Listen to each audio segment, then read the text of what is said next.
Fragments of silicon can be slippery when wet.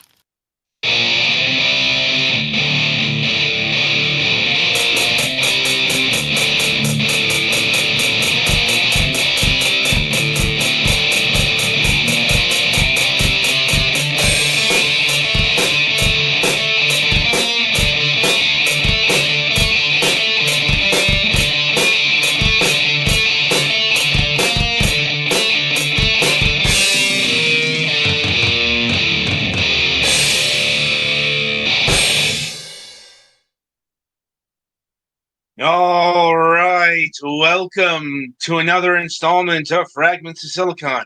I'm your host, Adam. Joining as always are my colleagues, Galax and Pettyfan. Right, so let us get to what we generously call the news. Galax, why don't you start us off since you are in danger of disappearing at any moment? Yeah, we got some rain and wind here, which unfortunately is taking out most of the snow that we got over the weekend. Or over the... Yeah. We actually were working from home yesterday because the roads were not great. But anyway.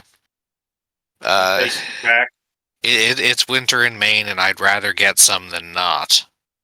Do they salt the shit out of your roads? Huh? Yes. It's not winter for 10 more days. I'm like, no, I just remember living in Northern Virginia and them doing that. Enough salt to kill a Tesla. Enough salt. You joke, but that fucking happened. I am aware. I am violently aware. That is a significant proportion of why we have to have actual car inspections and not just emissions tests, yes. Right.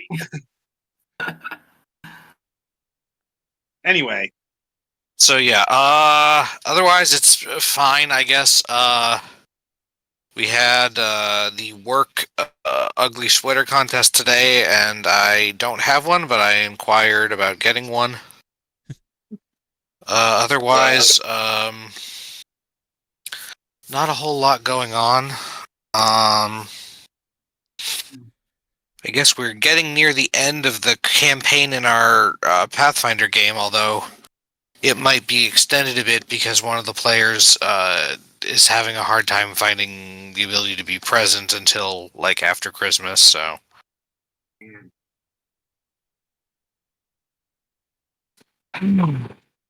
So yeah, I won't go too much into that because you guys have not been told about previous bits, so it won't make any sense. I mean, when I start out with after we got the sun back...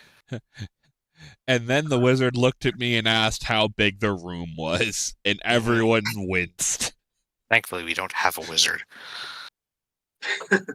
But the joke still stands. If it wasn't for that horse, I wouldn't have spent that year in college. Okay, that's a deep cut, bro. I know. Haven't really been having too much time for video games in the past week or so, or rather... have been having other stuff going on, but I'm looking forward to the game we have for review this week. It's actually a good one. The one I have a review, rather. At least one of them is. Oh, and also, I think there's a Salmon Run event this weekend in Splatoon 3 that I need to do some practice for, which I would probably be doing now, but as aforementioned, I don't want to be doing it and maybe have the internet fucking die. Yeah. Maybe I'll start after or something. That's when the rain's supposed to end. But we'll see. Mm-hmm. In all luck, it won't be an issue. And I think that's all I got. All right. Well, Petty, you're up. Well, something I forgot to mention last week is last Monday we had to take my cat Luna to the vet because she wasn't eating. Turns out she broke 2 teeth and had to be sedated and have them fixed. That is a good reason to not be eating, and actually probably one of the better reasons to not be eating. I mean, losing teeth is extremely bad for a cat, but like, you can live through it. She has to go to the vet like every 3 months because she has a thyroid problem. Mm-hmm. And between the last time she was there and this time, she had lost like 1.5 pounds. Mm-hmm. She was under 6 pounds. So it was like, oh, this is a problem. Yeah, no, not that. What the reason why I said it is because not eating is Yeah. often a So, serious a sign that the sign end for is cats. coming. Yeah. Yeah. But yeah, luckily her teeth have been fixed. And today she's working on like eating actual hard food again now, which is good because we have no idea how long that tooth has been broken. Mm-hmm. So we're trying to like mix hard food and wet food together to get her to realize she can eat hard food again. So she's not starving herself. So yeah, that's been harrowing. And let's see. As far as my doctor's appointment, I guess, supposed to have on Friday, they decided to cancel it because I still had a bit of a cough from when I had COVID. So I suppose people will be cautious about that. I mean, I've not been contagious for over 2 weeks, and I'm going to have a cough for probably like 3 or 4 more months, or weeks. So it's like one of those. Hopefully, they can get the other two in and not be a problem. Mm-hmm.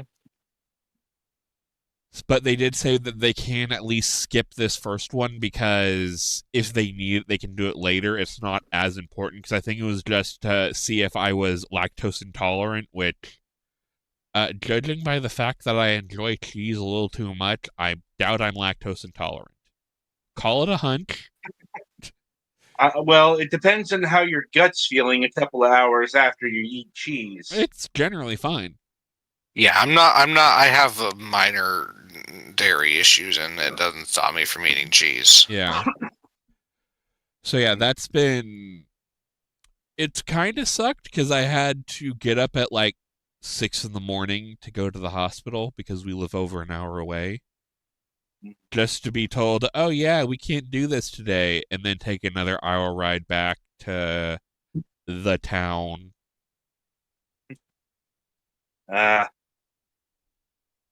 So that's been ugh.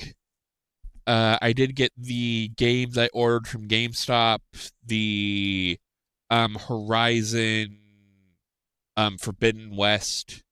I keep wanting to call it Zero Dawn 2 and like, no, that's not right. And then Final Fantasy VII Rebirth, as well as the My Hero game for my niece, which hopefully we should be able to get her Christmas presents sent out this weekend. And hopefully they can make it in time.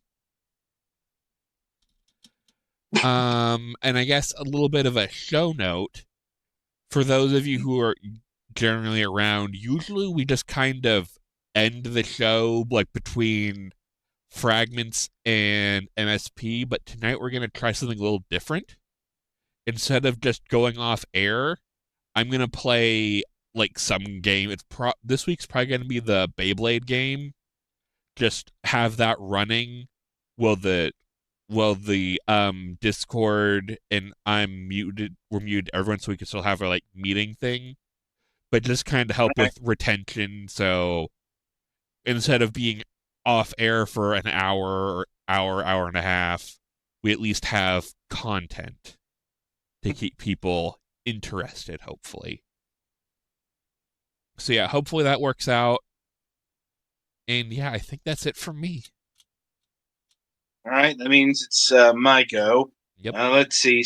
Well, speaking of doctor's appointments, I went into my doctor's office. It wasn't supposed to be an appointment. It was just they wanted to check my vitals because they're still concerned about my blood pressure. And I'm getting annoyed, which is ironically probably not helping my blood pressure because my blood pressure continues to be inconsistently elevated at times. Oh, fun. And, you know, we're still not sure what the issue is. But right now they don't want to do any additional changes in medication because they just changed my medication twice. Right. And they can't rule out that, that's just adjusting to new medication either. So they're just going to let things play out for the next 3 months.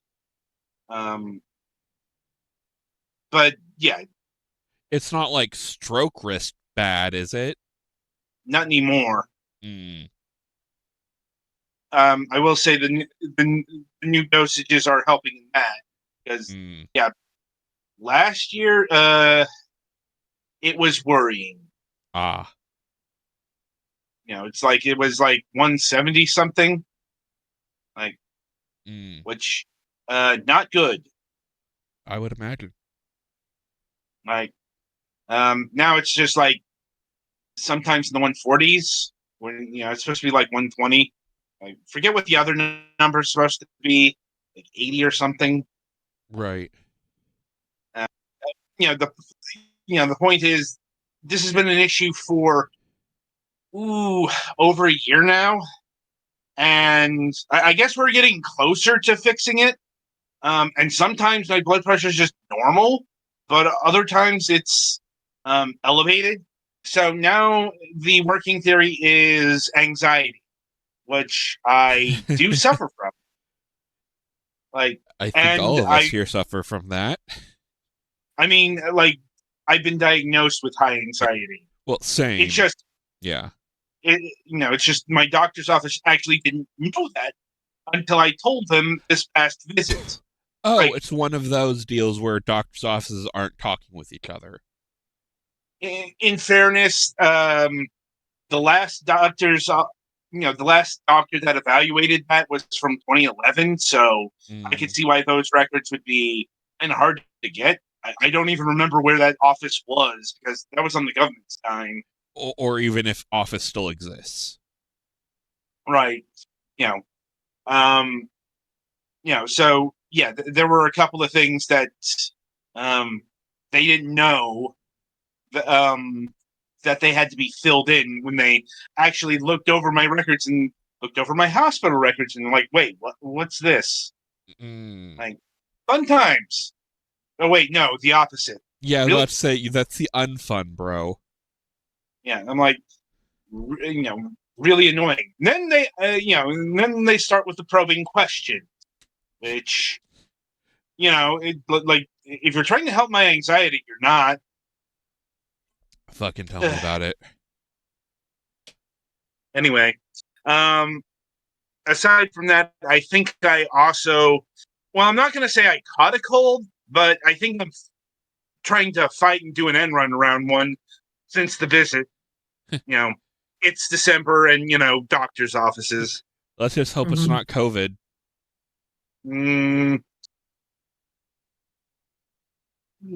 Doubtful. Like, I mean, in fairness, I didn't think mine was COVID until the people around me started getting sicker than I was. Well, I mean, I just had a bit of a cough and a bit of a sore throat today. Same. Nothing, So if you can get a home COVID test, it might be worth it to give it a shot. We'll see how things pan out. Fair enough, because I didn't think I was sick, like that sick, until everybody else started getting sicker. Because I thought I just had a head cold with a little bit of a sore throat, and then a few days later, my sister started throwing up, and parents had to take off work and found out they had COVID. Anyway, in terms of gaming, currently going through Okami. I think I'm about halfway through. Like, right now I'm going through the capital and the side quests entailed there. So, like I said, I don't remember how long exactly the game is, but I do think I'm generally about halfway through. And yeah, this game is very PlayStation 2 era. And don't mean that in a good way. It's like, oh god, so much over-explaining. how did we ever tolerate this? It's like, yes, I know how to do this. Like, granted, it's not the peak of that. That's still like middle of the Wii era where they put the unskippable videos. Mm-hmm. But it's still like, Okami is in the Zelda genre, and they do it too. So I know it was bad there too. Like, it's not coincidentally this came out the same year as the worst paced Zelda. Like I said, this kind of design philosophy was all over 2006.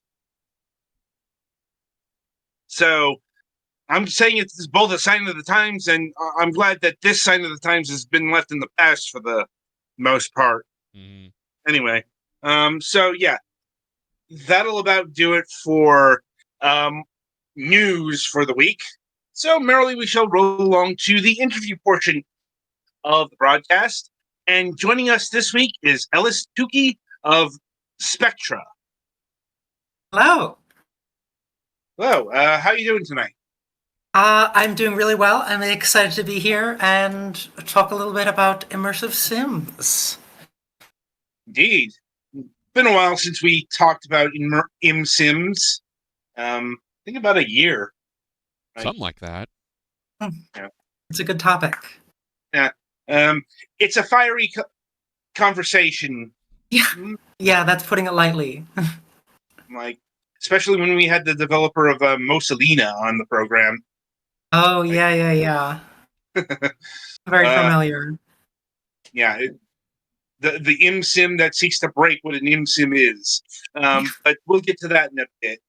So how we'd like to start out properly here is we like to get to know the person behind the game, the studio, and all of that business. And we do this by asking this particular question: what got you interested in video games, both on a personal and a professional level? Ooh, that is a good question. I think I have really always had a lifelong fascination with video games. I grew up on a farm in rural Pennsylvania in the early 2000s, and so we were not a video game household. Those were like strictly disallowed by my parents. And so I was always like fascinated, so enthralled from afar by these fantastic things that I didn't really know anything about. And what I guess when I was maybe like 8 or 9 years old, I wanted to get into writing code. And so I got a copy of a Dark Basic instruction manual off of eBay, and I tried to boot it on the only computer which was compatible, which was my father's ancient work laptop. And it was just the most difficult thing in the world. And so that didn't end up panning out. But I kind of maintained the love really this entire time. And so I graduated from college in 2020, and which was not a great year to graduate. And I was initially contracted to go with Teach for America and be a high school history teacher in Clarksdale, Mississippi. And then the pandemic hit, and that job kind of disappeared overnight. And I moved back in with my mom, and I was just like sitting at home for, 7, 8 months with way too much time on my hands, and I had been kind of stewing this idea for a game for a really, really long time.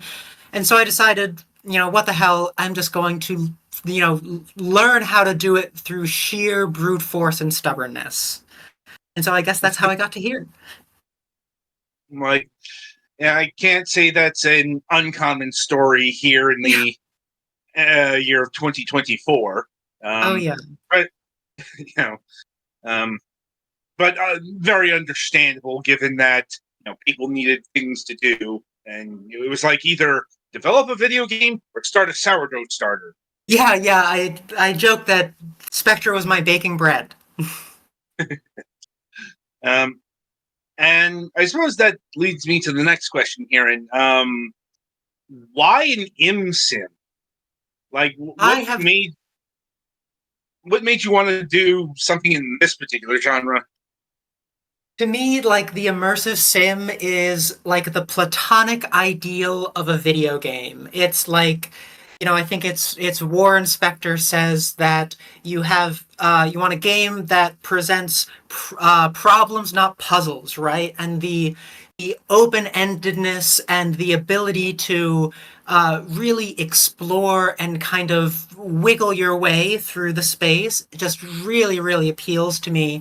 And I like, if you look at my work, it's probably obvious that I am like first and foremost an environmental designer. I love making like beautiful, imposing spaces. And so like the thought that I could have a game where a significant portion of the mechanics are, finding ways to navigate a really detailed space, like that is just so, so, so appealing to me. And, like seeing what a lot of, pardon me, indie developers, there are a lot of indie immersive sims at the moment, and like seeing what a lot of those developers are doing with the ideas and the structures of the immersive sim is just so, so, so, so cool. Indeed. And I suppose it would be worth asking, what sort of prototyping did you do before you got into the development of this game proper? Yeah, so it started. Spectre has gone through 3 different incarnations. The first one was really not, you wouldn't be able to recognize the game today in the initial version. And it was this kind of, I had this idea that, I was looking on Google Maps one day and I found this tiny little village in, north central Pennsylvania. That was like, it had a very appealing layout. And it struck me that, like, that would be a great little spot to, just build out a couple models, make a little version of this town that I can walk around on my computer. And so it started that way. I went through a lot of archival photographs and picked out a lot of different kind of, standard mid-century American town buildings that I wanted to learn and teach myself how to model. And so I very kind of quickly reached the limits of what was there in terms of the possibility of a game, and it turned out that reaching that point coincided with the first of 2 total data losses that I had experienced. I believe in that instance I upgraded Unreal Engine and it just completely destroyed the entire project. I was never able to recover anything. Oh no.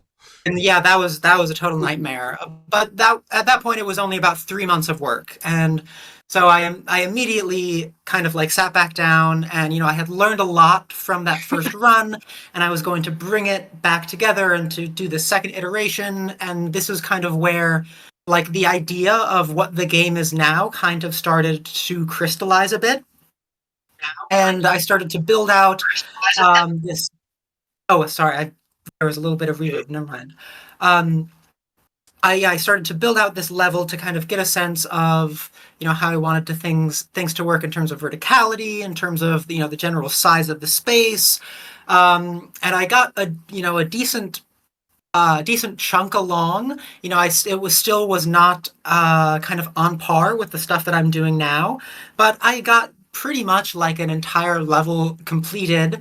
And at this time I was working on a really, really old laptop, and the project had grown to such a size that I had to store it on an external hard drive. And one day no. yeah, you know where this is going already. One day I was working on the laptop and I stood up and the hard drive fell off onto a brick floor and completely corrupted. And at that point I think I lost maybe like 5 or 6 months of work. And that was just an absolutely devastating loss. But like I said earlier, I'm extremely, extremely stubborn. And once I kind of locked on to like this was something that I was gonna do, like by God, I was gonna make this game. And so I started on the 3rd version, which is, what you'll see now on all my socials. And that is like, it really kind of clicked together into exactly the type of game that I wanted to make. So I suppose. And now I'm keeping backups. Yeah, I was about to say, there better be offsite backups involved in that. Yeah. Yeah. I keep I think 3 concurrent backups at the moment. As you should. I'm the Yes. computer tech of the group, believe me. Yeah. Oh yeah. Um. So, I suppose it's worth reckoning. How long ago was that second data corruption? That I guess I started on the 3rd version, I think probably around January 2022. So I guess it's been it's been around 3 years working on this version, and 5 years ish total on the project. Yeah, and I'm going to go out and limb here and say that you're a solo dev, right? Yeah, it's just me, and I have really cut out a big chunk of work for myself, deciding to make an immersive sim. Excuse me. Oh, no doubt, no doubt. But as you've also noted, this is your first game, and Mhm. um, you know, we've found that generally, 2 to 3 years spending on a game, even if it's not an ImSim or a 3D project, it's still fairly median. Oh yeah. Yeah, I mean, this is like, this is a nights and weekends thing for me. I would love an Yep. opportunity to be able to, I could finish this thing much, much, much faster if I could work on it full time, but who knows, maybe that will be in the cards eventually. Apparently, people like to eat and also like to have housing. Yeah, yeah. Yeah. Yeah. Yeah. Like, once again, it's definitely a common want for those who can't do it full time. Mhm. Mhm. But it's like, even if you do it full time, like time crunch or the timeout does get reduced, but not by that much. Yeah, there are certain advantages to, doing it on, I guess you would call it like a hobbyist level, you know. Right. That being said, this is still being aimed as a commercial product. Yes. Yeah, yeah. Eventually, this will be sold on Steam.com. Hmm. Okay. So, um, this is going to sound like a weird question at first, Mhm. but it does beg to be asked. Um, how immersive is the simulation here? Like, what are you going for in terms of imsiminess? Well, a big focus for me is on environments and navigating through the environments. So, I've been working for the past year on a demo that I'm planning on releasing at the beginning of next year. So at the moment I'm thinking February, March, but it might be in April. But you'll see in that there's a big emphasis on kind of you are thrown into an area that is, the size of a few city blocks, and you can really navigate anywhere. You can get to any rooftop. You have a number of tools that aid in your navigation. There are fire escapes everywhere. There are wires that you can, climb across to various vantage points. I want to focus on immersion in terms of, uh, not just that navigation aspect, but also kind of like how the environment is presented. So, there's no, waypoints or map markers. Your map of the level is like a hand drawn in universe tourist map, right? Of Mm-hmm. course, you can do things like stack boxes and throw bottles. You can also, like, buy cigarettes from vending machines and smoke one while you walk around, which, will have a small stat increase to your accuracy, but is largely for, the aesthetic purposes. I've been working to create an AI system for enemies that allows you to, kind of have fun with them and exploit them in ways that are fun and also have them, still be intelligent and still present, a challenge when it comes to combat. Um, yeah, I guess I'm really just trying to do it all, which maybe is not the best for my workload, but that is what I would like to try. I mean, probably on a couple different levels, because that's also a good way of having your game be not unstable, but very breakable. Like, Yeah, and that's actually something that on the topic of breaking a game, one of the navigational tools that you have that you can see in the trailer is there's a boxing glove gun that will allow you to you can ragdoll enemies with it, and you can also do the equivalent of a 2.5 times double jump. And so I have engineered these levels to it's like there are natural borders. There are very tall buildings rising up around the perimeters of the map. But if you're judicious, you can break the level design. And I kind of like the ability, I like that you can do that because it's like it is transcending the limits of the simulation, right? You're so acclimated to the tools and you know how to use everything so well that you can really take advantage of it to a meta textual degree. So that's yeah, bringing you you can. back to Deus Ex and stacking mines. Oh yeah, yeah. Like, if you So know, it's you like, know. if on one of the rooftops in the demo, it's the highest building in the entire main gameplay level, which is like not a place that you should be able to get up to in the course of normal gameplay. But of course, if you use these various exploits that are in the game, you can get up there and, I left you a little note and there's, a little sniper rifle and a box of ammunition. And so it's like I kind of I want to encourage people to take the tools that I've put in your little toolbox and really just go hog wild and see what you can possibly achieve with them.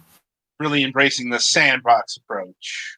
Yeah, yeah. I want it to feel very, very open. Well, that's good.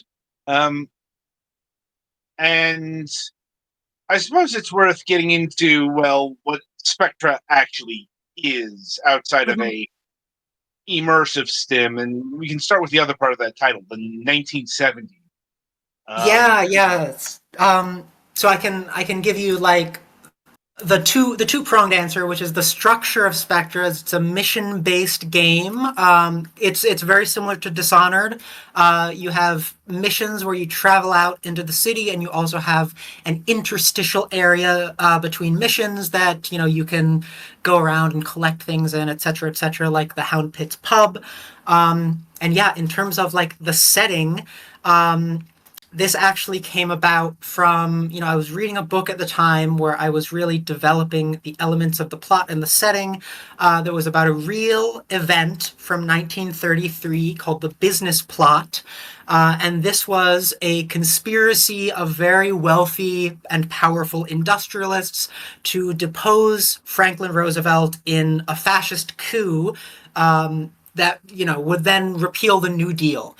And so, of course, in the real world, that this did not happen. But I thought there was such an intriguing, point of inflection of, what would the United States look like if that had happened, and what would it look like, 40 years after. And so, in this timeline, the United States kind of descends into fascist autocracy, remains neutral in the Second World War, and as a result, the Soviet Union emerges into the post-war era as the dominant power in the Cold War, and the United States is on the back foot. And so you play as essentially the Soviet equivalent of James Bond, who has been sent into the fortress city of Hiawatha to stop an evil plot that I will not elaborate on for spoiler purposes, that is perpetrated by an all powerful corporation called Saturn. So I guess that is the setup. Like, gotta say, as alternate history goes, it's very fresh. Like, Yeah, I'm a big there's like there is a lot of real history that I'm pulling into, not just like the basic plot premise, but over the course of going through the demo, you'll read a lot of notes and you'll see a lot of billboards. And a lot of those are pulling from real elements of history. Like there's this one billboard that has a big cutout of two of the police enemies that you'll be fighting, and the caption is, and to think some people call them fascist, right? And that is a reference to a real series of billboards from the 70s in the United States that were about the police, and the caption on them was, and to think some people call them pig. And so a lot of right. it is like taking these real things that were a part of American history and making them a bit more extreme and a bit more flamboyant to kind of amp up the level of satire. Mm-hmm. Hmm. So it's um like, what is the level we're talking about here? Exaggerated It's or flat out like cartoony? it's not I think it reflects my sense of humor very accurately, which is very, very dry. So like a lot of that reference that I just mentioned, a lot of those things are you will get the joke if you understand the very specific historical reference. Otherwise, I think you'll just think, oh, that's just an accurate piece of set dressing, right? Like, in this world, Richard Nixon is currently running for his fourth consecutive term as president. And so Oh, it's around the Watchmen. game space, oh, sorry, what was that? Oh no, it's Watchmen. Well, so around the game space, you'll see like various Nixon campaign materials, and one of those is a big Nixon billboard, and the tagline is "Nixon now, Nixon tomorrow, Nixon forever." And if you see that and you don't really know a whole lot about American history, you'll just think that like, oh, it's a Nixon campaign billboard. But if you're a student of American history, you'll know that that line Yeah. is a reference to a pro-segregation speech from Yep. George Wallace. Yeah. And so it's like it's making these historical skewers, not in like a Grand Theft Auto way where it's very crude, but or at least I hope in a way that's very dry, that is a bit understated, that wants you to know what this very specific thing is talking about. I think I have the billboards up on the stream now. Oh, Yeah. let me take a look. Yeah, I think Yes, those yeah, are. those are them. Yeah, so I like can, that in the upper right, you've got a Barry Goldwater, George Wallace billboard. That is based on a real billboard for Goldwater Miller in 1964, mhm. and that tagline is very similar to one in real life. A lot of these, like all the material that you'll see for Chemical Bank of Hiawatha, that is a skewer on a real bank called the Chemical Bank of New York, which was at one point one of the largest industrial banks in the country. That communism poster in the middle on the right, that is, again, a real reference to a poster, I believe, about cancer from the 1950s. So there's a lot of like just these small little flourishes to real things that I hope are not too overt. Mm-hmm. Like, I don't think so. At least not directly. Yeah, and that's like I want to create a bunch of art that makes it feel as though it's as it's like a plausible space, right? It's obviously a bit fantastical. You look at the environments that I post. American cities at least are not that dense in real life. Buildings are not that close together, streets are not that Yeah. narrow, right? But it's kind No, of no. like I wanted to take these really incredibly showy elements of kind of America in the mid-century and boil them down to this, saccharine concentrate that kind of gave you a window into a larger society. Mm-hmm.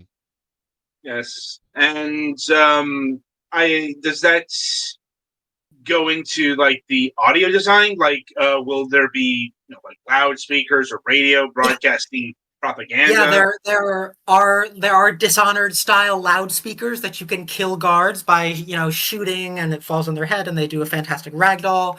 And so I've recorded. Oh, pardon me. I've recorded a couple of like in-universe commercials, and I'm going to record a couple more alongside like a series of public address announcements, and those kind of like filter into the ambient background noise of each level. There are maybe 3 or 4 of these speakers in a decent sized level, and so you get this nice kind of blanket of sound where you can hear little bits of announcements coming from each corner. Hmm. Reminds me of the Saboteur. Oh yeah, yeah. Wow. And I'm assuming there's also going to be friendly NPCs. Yeah, so in that kind of interstitial, Hound's Pit pubby area that I mentioned, that is kind of like the rebel stronghold, and so there are going to be. I've been posting a lot of work in progress shots of that space on Blue Sky and Twitter, but I'm in the process of populating that with a lot of friendly NPCs, and so there are. General kind of allied soldier types, and then there are the various NPCs that in the full game will give you the various missions, and that's it's yeah. So there are lots of friendly NPCs, but largely in levels, it's going to be largely hostile. Okay. And how long are you aiming to make Spectra here? My current plan, I don't know if I could accurately give you an hour's Right. length because I have no idea how long it would take to play these levels. But these are pretty significant levels that I think maybe you could spend. I'm hoping so. The demo that I'm releasing is comprised of 3 separate levels. There's an introductory tutorial. There is a main, like beefy level, and then there is that interstitial area. So I'm hoping that that kind of main central level will take you about 45 minutes to an hour to complete. So I'm planning on there being between 7 or 8 total missions in the game. So I think totally you'd maybe looking between 15 to 20 hours if you were Okay. playing on the thorough side. Right. And let me see here. So Dishonored's come up a couple of times here, and that gets to a question. Well, a contention I've had with that game that other people have had, and that's the morality system. Oh I'm yes. wondering. I'm wondering if your game is going to do that type of thing. Not necessarily a morality system, but like an incentive to do a non-violent or non-lethal kind of run as There default. is there's no morality system, but there are, both lethal and non-lethal weapons. I love Dishonored. I think it is like one of the best games ever made. The one thing, or there are 2 things that I don't really like about Dishonored. One is, I feel like the morality system discourages you from using all of these fantastic, fun tools that it gives you. And I also think I really, really, really do not like dark vision. So neither of those things are on the consideration table for Spectra. Okay. And how stealthy is this game going to be? It's, I mean, I suppose as stealthy as you want it. So there's line of vision and light level based stealth, or along with sound as well. You can go through the game completely ghost. Not so a difference between Spectre and Dishonored is like Dishonored, you have mission targets, right? In Spectre, that is not always true. There are a couple missions that have targets, but others will have, general objectives. For example, in the demo, your objective for that big level will be to break into a specific office building and rob their safe. So, you can evade everyone on the map if you want to, and you can also play it the complete opposite. Okay, that does make sense.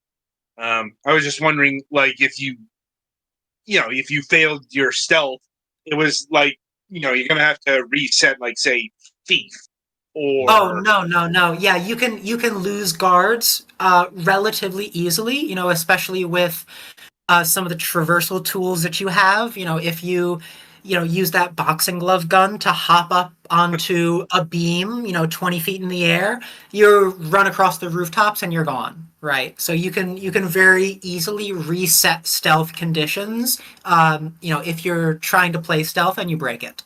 Mm. So it's not one of those you either reset or you have to immediately go full lethal if stealth is Oh, messed up. no. Yeah. Those really, really annoy me. right. Yeah.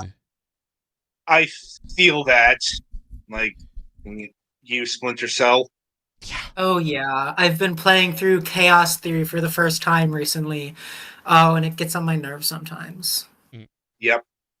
Anyway, so I think you mentioned a few times that you're working in Unreal. Mhm. Was there a particular reason you chose that engine over, say, Unity?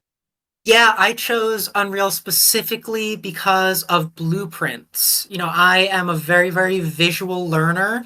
The idea of doing like written C++ code just doesn't click with my brain.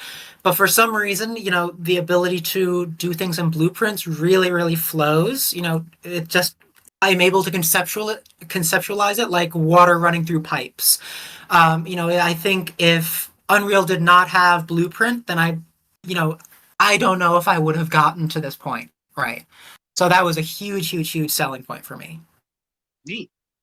Well, I mean, if the tool helps, you know, Yeah, uh, very, very intuitive and easy to use. I think that's the first time we've ever had a dev mention that particular function of Unreal on the program. Mm. Like, Yeah, yeah, I feel like a lot of devs probably um they've for the devs that have the written coding skills, it's Yeah. probably easier and more straightforward to write out a function in C. But for someone like me who doesn't have those skills, it's just so invaluable because it's like I can think through what I need to create in the same way, break it down into these function sized chunks. And then it's just, water through a pipe. Very, very easy to comprehend. Yeah, most of our devs are more of the nuts and bolts, write it out type than Yeah. the block making approach, like what you get with Blueprint. Mhm. yeah. And let me see here. So, have you given any sort of consideration towards pricing yet? Yeah, I was thinking the final game would probably be between $15 or $20. Hmm. And are you looking to launch this into early access first, and No, then not I do not have plans for early access. Ideally I would like to release this demo coming up in the spring. If that were to be well received, I would love to potentially partner with a publisher that would allow me to work on that full time. And then I do not really like the early access approach, especially to something like immersive sims. I was actually just talking about this with a couple of my developer friends, I think yesterday. We were talking about Gloomwood, and I think Gloomwood is an awesome, awesome, awesome, very, very cool, very fun game. But, I see all of these updates coming out, and I think, oh, that looks really cool. I'm not going to play it. I'm going to wait. right? And that to Yeah. me is like, that's so tragic because that's a great game that's sitting down on my Steam, but I'm going to wait another year until I re-download it because I don't want to get burned out, right? And so I would Yeah. really prefer, especially with like the mission structure of this, I think Gloomwood can pull it off because you're navigating through this linear world space, right? You're always going forward. With kind of the hub and spoke approach that I'm doing, I feel like early access just wouldn't work. I can see the argument there. Like, And I guess the yeah. other question would be if, say, you don't get a publisher to bite, would you consider crowdfunding via Kickstarter or whatever? I might, yeah. I've got a couple friends that have done that successfully, and they've had good experiences. For some reason, like the idea of doing a Kickstarter campaign just like sends my anxiety through the roof. So I would probably I would have to think about if that's really something that I would want to Because I know pursue. there are some publishers that, like, if you have a decent Kickstarter, at least start, they'd be Yeah. more open to, funding the rest of it publishing-wise. So it really depends on the route you want to go there. Yeah. Yeah. Also, I will say that your Kickstarter fears are not unfounded. Oh, yeah, God, no. Yeah. Especially depending on what you do for stretch goals and bonuses. Yeah, that's the stuff that freaks me out. Like Yep. I've bitten off a huge chunk of work with the stuff that have already promised to myself that I'll create. The idea of like, ooh, I'll promise you even more things if I reach this milestone. That worries me. So I would yeah.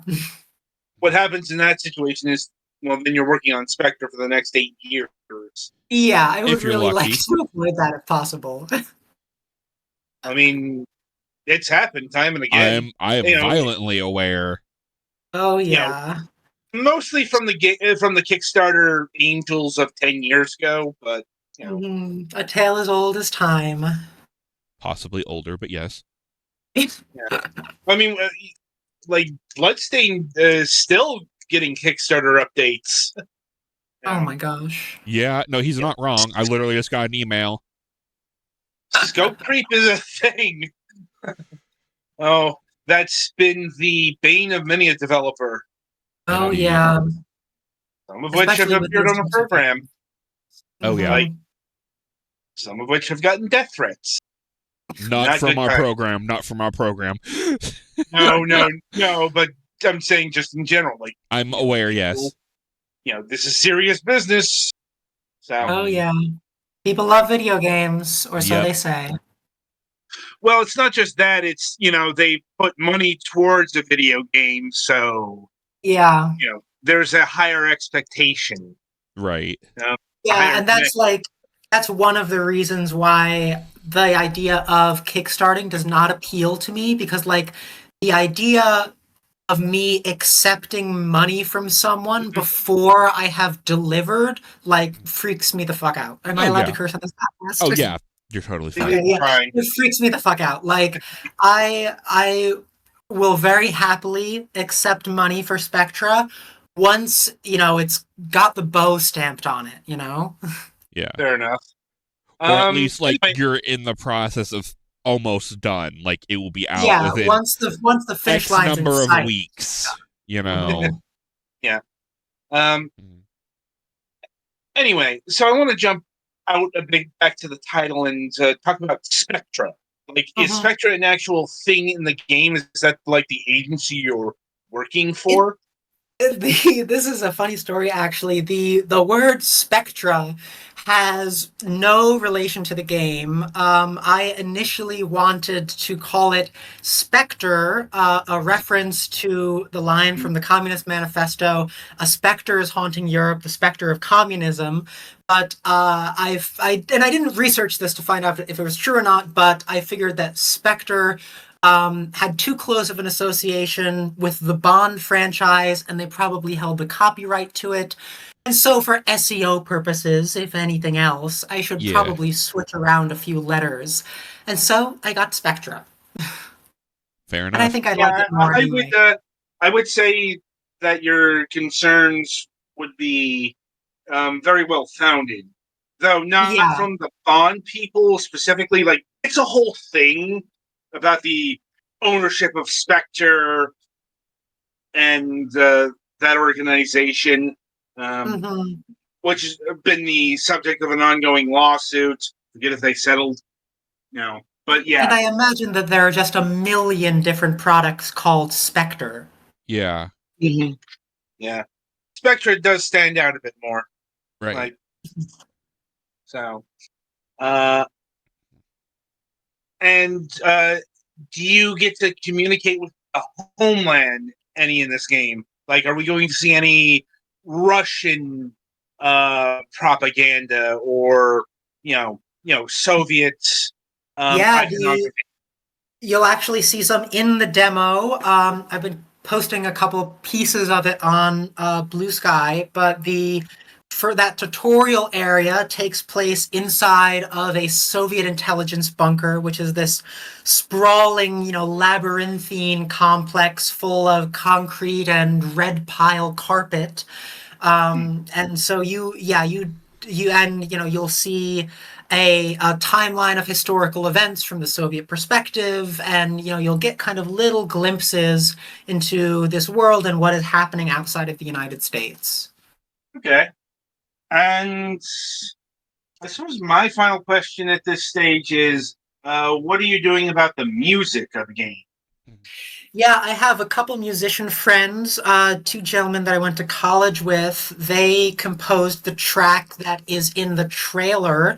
And I'm also going to be working with my dear friend Crisp on a couple of tracks that are going to be playing inside the demo. So, yeah, it's going to be a hodgepodge from a couple of good artists that I know. Oh, neat. All right. So yeah, I think I've run through my gamut of questions at this stage. Guys, do you have anything further? I think I'm good. I'm good for now, yeah. All right. Okay. All right, Ellis. I want to thank you for taking time out of your busy schedule and meeting with us Yeah, here today to talk about your game. thanks for having me. This was fun. Mhm. No problem. Maybe we'll have you on again when the game is much closer to completion. It Yeah, is yeah, I'd love to hear some opinions on this demo once it's finally out.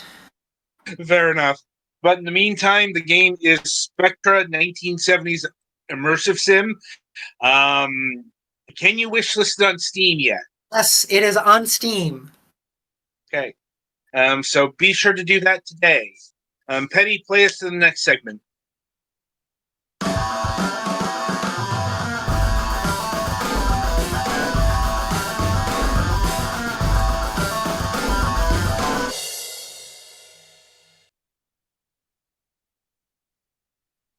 All right. So welcome to the topic of discussion. So this week we are talking about the 25th anniversary of Donkey Kong 64. And I'm sure that's going to make some people feel very, very old. Like, such as the linear progression of time. Yep. Anyway, so not too long ago, we talked about the original Donkey Kong Country. And Donkey Kong 64 is very much an extension of that game in particular.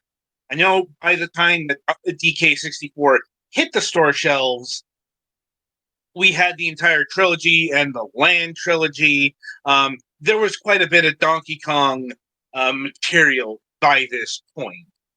But from what I've read up on the development of the game, like I believe they started this like soon after DKC1 was done, which is why it feels like it's missing a lot of the accoutrements from DKC2 and 3, and why a lot of the callbacks in Donkey Kong 64 go back to DKC1. Like, good example is Jungle James. Mm-hmm. The music there is the jungle music to Donkey Kong Country. And the animal buddies are from Rambi and On Guard are from DKC1. The enemies, that's the big giveaway. You're fighting Naughties and Zingers, and the Kremlings are like specifically from DKC1, Critters and Claptraps. Yeah, those are You know, honestly the pirate redesign in 2 was a little bit weird, and then in 3 they just changed everything kind of arbitrarily, and I wasn't a huge fan of it. yeah.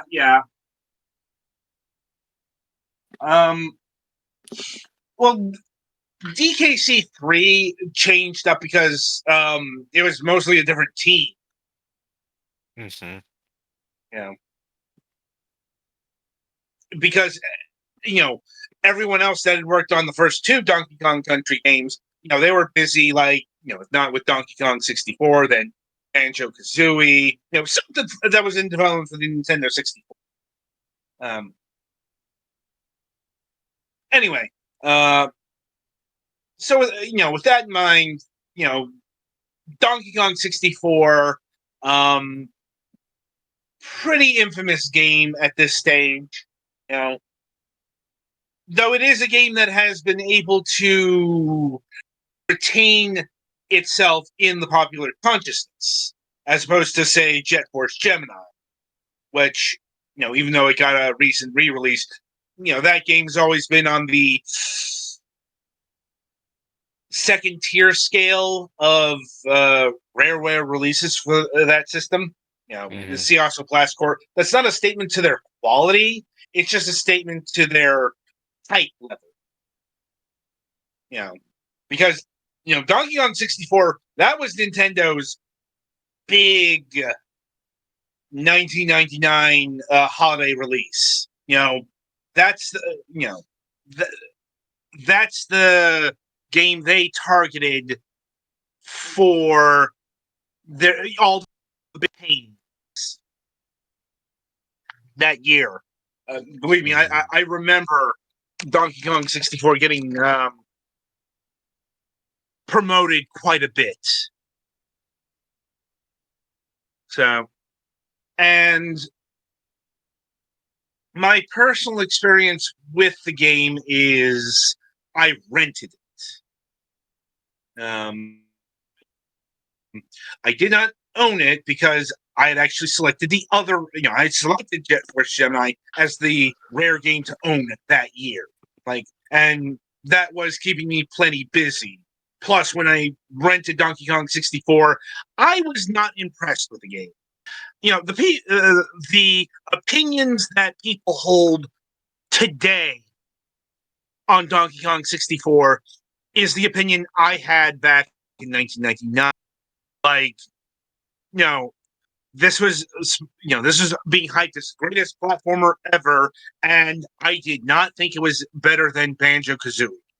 Well, the term 3D collectathon didn't exist yet, and if it had, that would have been a better definition than platformer. But also, yeah, the main improvements that this game has over Banjo-Kazooie and Tooie is in volume, which is not always an improvement.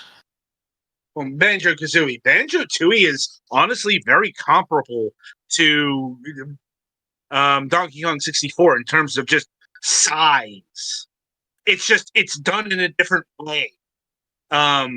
Instead of I was going to say you don't have to go back and change characters all the time, but you do still have to do that some, so yeah.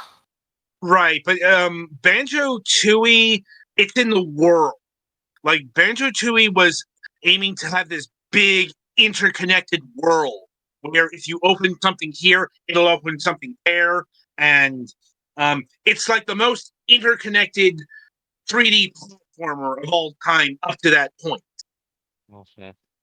Very different design philosophy from your typical 3D platformer. Even to this day, even like Super Mario Odyssey will still split things up into distinct areas. And that's still the case in Banjo-Tooie, but it's a lot less self-contained, is what I'm getting at. Like, Donkey Kong 64, they went all in on stuff. That's the thing you always hear about this game. You've got to collect all of the bananas, all of the colored bananas, the banana coins, the banana fairies, all of the upgrades. Just collectibles, stacked on collectibles, stacked on collectibles. And a decent number of the collectibles are only available to one of the 4 characters, which you cannot swap between freely. 5 characters. 5? Who's the 5th? Depends no, on you're who right. I miscounted. I think I was forgetting Diddy, actually. Okay, that's unexpected. Anyway, so yeah, just adding a hot swap between characters would be a significant quality of life upgrade for the game. And here's the thing: we know this because it's been done, not officially, but there's a ROM hack where it'll allow you to just swap out characters at the touch of a button. I thought it was an active And replay code. from what I've heard, it improves things significantly. I thought it was because that's the real killer of Donkey Kong 64. And people will still defend the backtracking. It's like, oh, it's not too bad. The barrels are pretty intelligently placed. I'm like, there we go. The thing is that gets less so the more you go through the level.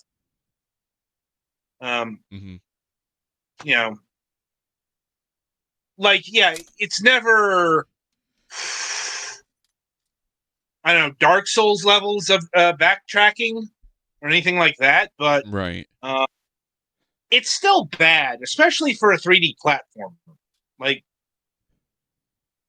And that's the thing. I think Donkey Kong 64 was ahead of its time in terms of player patience.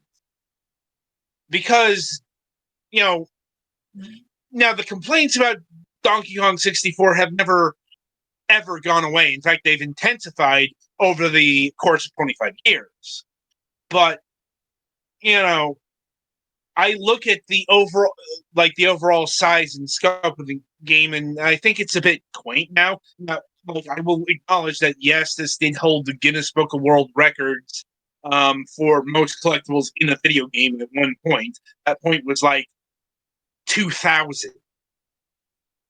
Right. It's video games today are just so much more packed with stuff and things and objective. And Ubisoft, yes, is the main offender, but look at everything from Super Mario Odyssey to Breath of the Wild. Yeah. Hell, even just in this little starting area I'm in Horizon Forbidden West, there's still a shit ton of stuff to do. The bloat of Donkey Kong 64 is almost it's almost like a corner of an Ubisoft sandbox at this stage. Mm-hmm. Also, haven't they been occasionally finding new collectibles in a game that were not known to exist? Not anymore. They've data mined it to hell. Everything's been found. Yeah. Because I remember a year or two ago, there was a thing. Actually, there's this weird panel that you can't see because it's under grass that you could use as a collectible thingy or something. It's for a multicolored banana coin. Mm-hmm. If I remember correctly. Yeah. But I do know what you're talking about. So But around the time that NES or N64 emulation got good is when they were able to totally dump and data mine DK64. Everything's been found. Now, anyway, so in getting into the main cast, so for the first time since DKC 1, that's another thing. That was another thing that was happening weirdly with the Donkey Kong Country trilogy. And there are still people who are upset about this to this day. That, only the first Donkey Kong Country game stars Donkey Kong. And I get it to a certain extent. Like, Dixie Kong headlining her own game was unusual. Mm-hmm. Because honestly, she hadn't showcased the star power that Diddy Kong did back then. Even though she was a lot of fun to play as because of the hair thingy. Right, that's not what I'm talking about. But then also teaming her up with a baby in a literal baby onesie. Yeah. Kitty Kong was not the greatest character design, although arguably DKC3 has the best Kong mix. Best what? Kong mix. Like being, playing as Dixie and Kitty complement each other way more than Dixie and Diddy, and especially Donkey and Diddy. Yeah, the second game is just too lightweights, and the first game doesn't have developed enough move sets for there to be significant advantages to playing as Donkey Kong, aside from the fact that there are some enemies that Diddy can't kill. Yes. So, in Donkey Kong 64, the cast has been expanded to 5. And, the differences between characters is actually less pronounced than the Donkey Kong Country games. I mean, yes, there are obviously differences, like Lanky's special moves play out very differently than anyone else's, or Chunky's character is really ingrained in his moveset. Like, there's a reason why he was given the goofball triangle, among other things. But that's not what I'm talking about. I'm talking about how they play. Obviously, there's going to be a bit of a difference between Diddy and Donkey, as there was, but it isn't as profound as it was in Donkey Kong Country. Like, you're not going to want to switch back to, say, Tiny Kong for 4/5 of the game. And I know you can't do that because of the collectible situation, but I'm just saying there's not a Kong that anyone picks as the default, which is very much not the case in Donkey Kong Country 1, for example. Most people, they will eventually gravitate towards Diddy because he's got a better move set. His barrel arc is a lot better, especially for finding hidden areas, and he just feels better. That's not a problem that they had in Donkey Kong 64.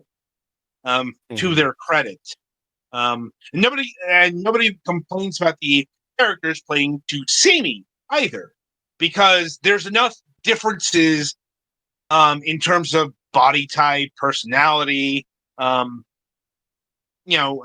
special moves. Some people might complain, as I did back in the day, of why make up Dixie's almost identical little sister or whatever instead of just using Dixie again.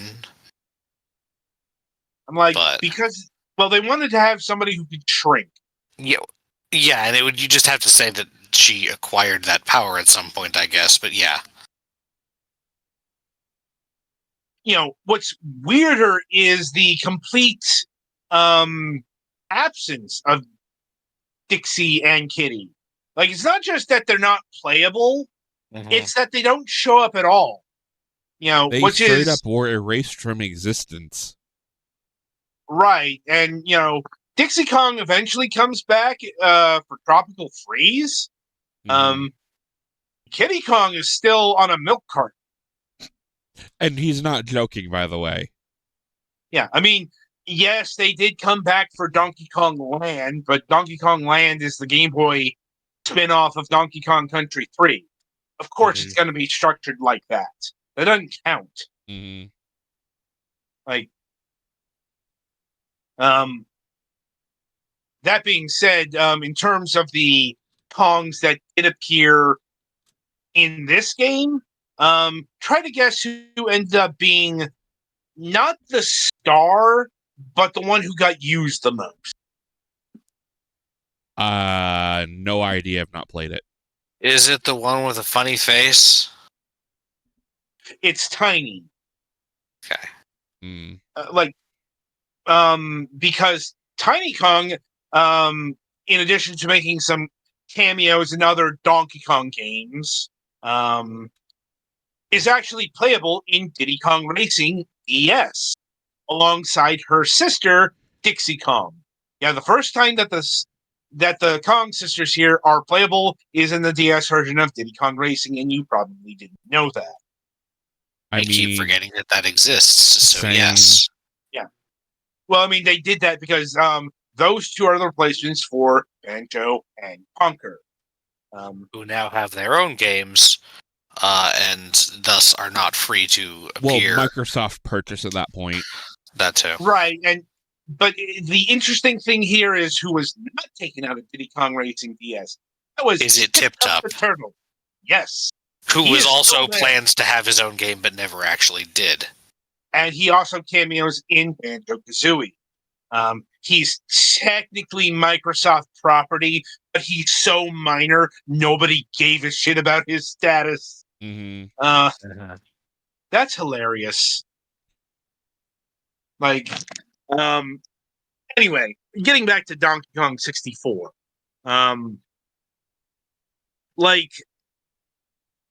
So outside of the well-documented issues with the game, is Donkey Kong 64 a bad game? No. No, of course not. You can't really fairly call it a bad game, considering the general average quality level of 3D platformers at the time. Mm-hmm. Right. It's like trying to tell me that this game is bad as, say, Star Shot or Tonic Trouble or the Nintendo 64 versions of the Gex games. No, they're not. They're not that pronounced. It's not. We're 3 years out from Bubsy 3D here. Yeah, I'm like, it's generally speaking, it's got its technical ducks in a row. Like, all the problems are design problems. Not. I should also mention, yes, the mini games were terrible, specifically the Beaver one. Once again, that's what is it with beavers and obnoxious mini games? I couldn't tell you. See also Majora's Mask.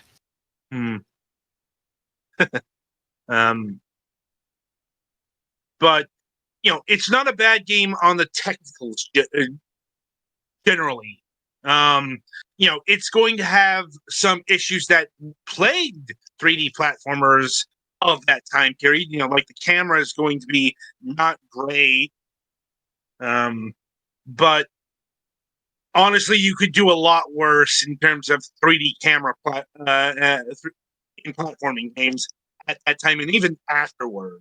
And again, keep in mind, we did not have a second analog stick at this point. Nope. You were stuck to camera buttons. So, yeah, you were stuck with either the center behind you button, I believe it was like 25-degree turn buttons, or whatever the hell active camera was. Right. Camera is usually guessing where you want it. And failing awfully. Well, keep in mind the concept of dual analogs was being introduced into 3D platformers that year with the 1999 release of Ape Escape. But Ape Escape did not use the second analog stick as camera control. Yeah, after they actually introduced a second analog stick, it took a while for people to realize, oh, hey, you can use that. Yeah.